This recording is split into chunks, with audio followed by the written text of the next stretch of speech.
Kalau kita lihat betapa enaknya sukses jadi bintang di dunia hiburan tanah air, siapa sangka pada kenyataannya mereka juga menempuh usaha yang cukup keras.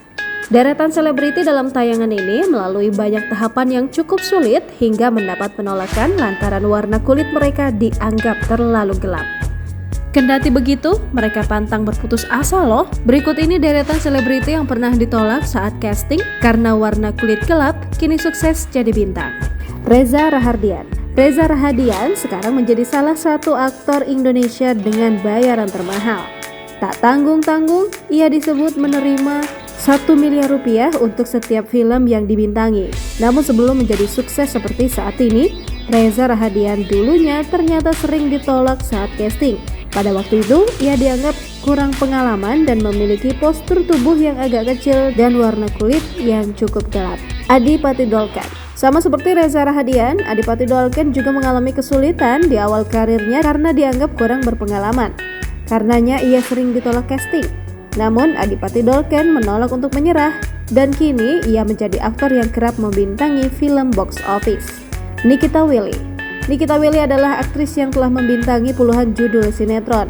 Ia juga merambah ke film layar lebar dan tetap eksis di dunia hiburan tanah air sampai saat ini. Namun sebelum piawai berakting, Nikita Willy dulunya seringkali ditolak saat casting. Alasannya karena kemampuannya dalam berperan masih dianggap kurang. Tara Basro. Tara Basro melejit usai sukses membintangi film Pengabdi Setan.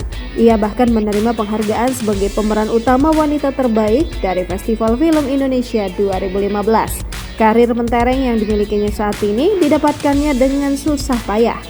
Tara Basro bahkan sering mengalami penolakan saat casting karena warna kulitnya dianggap terlalu gelap, sehingga dianggap tidak bisa memenuhi standar kecantikan Indonesia.